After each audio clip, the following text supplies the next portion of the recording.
Բարի գալուստ մեր ալիք։ Ողջունում ենք ձեզ մեր ալիքում և առաջարկում բաժանորդագրվել։ Լսեք այս իրական ու հուզիչ պատմությունը չմոռանալով գրել ձեր կարծիքները տեսանյութի մեկնաբանություններ բաժնում։ Անան ընդամենը 19 տարեկան էր, երբ ամուսնացավ։ Նա այն աղջիկներից էր, ովքեր հավատում էին, որ սերը կարող է փրկել ամեն ինչ։ Նրա աչքերում աշխարհը դեռ լի էր գույներով, իսկ ապագան երազանքներով։ Երբ նա հանդիպեց Արմանին, թվում էր գտել է հենց այն մարդուն, ում հետ կարող է կառուցել իր փոքրիկ խաղաղ աշխարհը։ Արմանը սկզբում շատ հոգատար էր, նա հաճախ էր ասում՝ «Դու իմ կյանքի ամենամեծ նվերն ես»։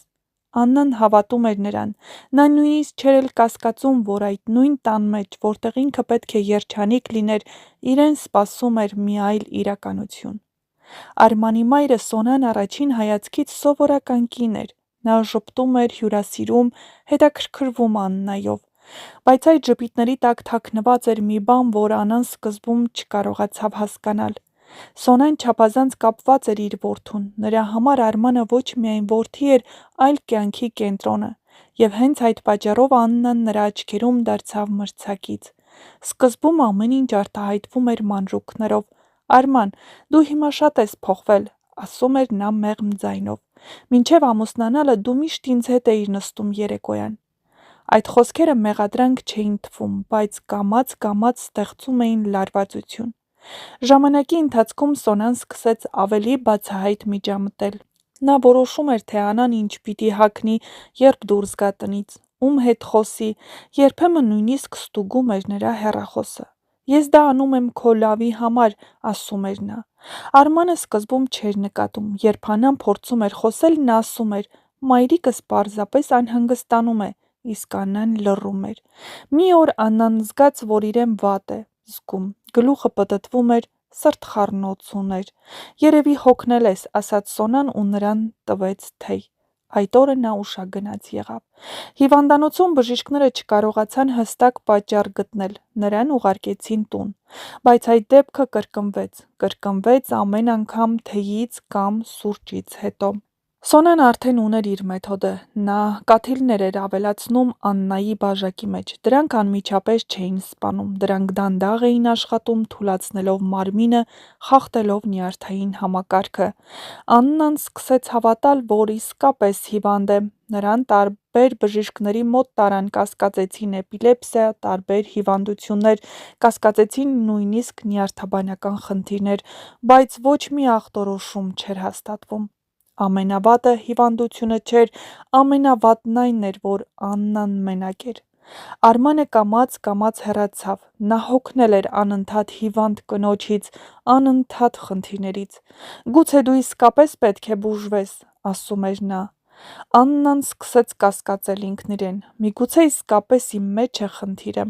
Մի երեկո նրա վիճակը կտրուկ վատացավ։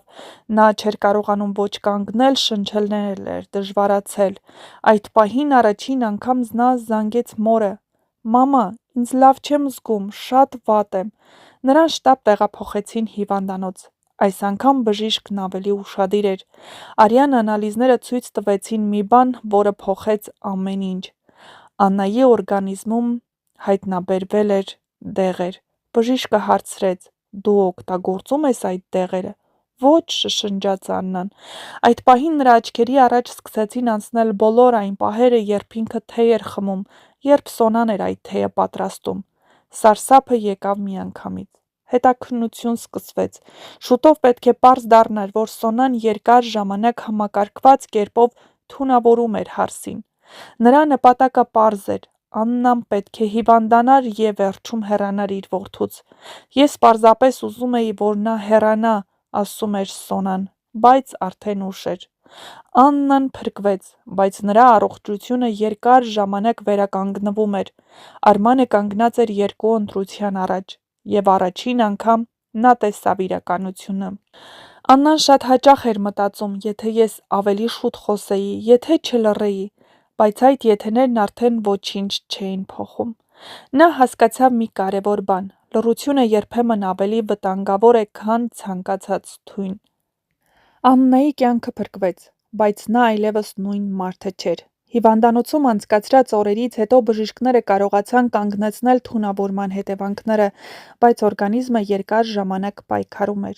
Նա ամիսներ շարունակ բուժում էր ստանում վերականգնելու նյարդային համակարգը, սրտի աշխատանքը, ընդհանուր ուժերը։ Բայց ամենածանր վերքը ֆիզիկականը չէր։ Աննան այլևս չէր վստահում մարդկանց։ Նույնիսկ պարզ բաները մի բաժակ թեյ, մի սովորական ընթրիք նրա մեջ վախ էին առաջացնում։ Նա հաճախ էր արթնանում գիշերվա կեսին սրտխփոցով, հիշելով այն օրերը, երբ չէր հասկանում, թե ինչ է կատարվում իր հետ։ Ինչպես կարող էր ինչ-որ մեկն ինձ այդպես վնասել։ Այս հարցը երկար ժամանակ նրան հանգիստ չէր տալիս։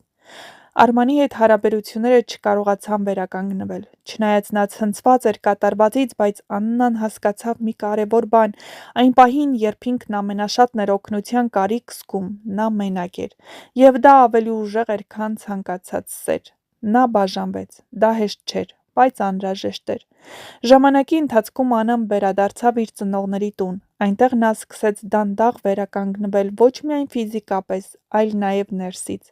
Նա սկսեց աշխատել իր վրա, խոսել հոգեբանի հետ, վերականգնել ինքնավստահությունը, սովորել նորից վստահել, նախ ինքն իրեն։ Մի օր նա հասկացավ, որ այլևս չի լռելու։ Նա սկսեց պատմել իր պատմությունը օգնելու մյուս աղջիկներին, ովքեր կարող էին նույն իրավիճակում լինել։ «Եթե ես ավելի շուտ խոսեի, գուցե այսքան հեռու չհասներ», ասում էր նա։ Աննայի երջանկությունն արագ չվերադարձավ։ Սկզբում նա պարզապես սովորում էր ապրել առանց վախերի։ Ամեն օր փոքր հաղթանակ էր՝ մի բաժակ թեյ խմել առանց կասկածի, տանից դուրս գալ առանց անհանգստության, մարդկանց հետ խոսել առանց ներքին լարվածության։ Երկար ժամանակ նա մտածում էր, որ գուցե այլևս երբեք չի կարող լիովին երջանիկ լինել։ Տարիների ընթացքում նա սկսեց զգալ, որ ներսում ինչ-որ բան փոխվում է։ Վախը դառնում էր ավելի թույլ, իսկ ինքնավստահությունն ավելի ուժեղ։ Մի օր նրա կյանքում հայտնվեց մի մարդ, ոչ թե փրկելու, այլ պարզապես կողքին լինելու համար։ Աննան սկզբում վախեցած էր, նա չէր շտապում վստահել, բայց այս անգամ ամեն ինչ ուրիշ էր։ Չկային վերահսկողություն, մեղադրանքներ, չկային թաքնված վտանգներ, կար միայն հանգստություն, և այդ հանգստության մեջ Աննան հասկացավ՝ սա է առողջ սերը։ Այո, Աննան երջանիկ դարձավ, բայց նրա երջանկությունն այլևս այն անմեղ երազանքը չէր,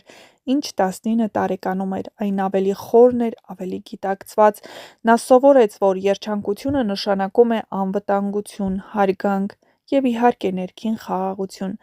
Աննան այլևս այն աղջիկը չէր, ով մի ժամանակ լռում էր։ Նա դարձավ մի կին, ով գիտի իր արժեքը, գիտի իր սահմանները և երբեք թույլ չի տալիս, որ ինչ-որ մեկը խախտի դրանք, և հենց դա էլ նրան իսկապես երջանիկ դարձրեց։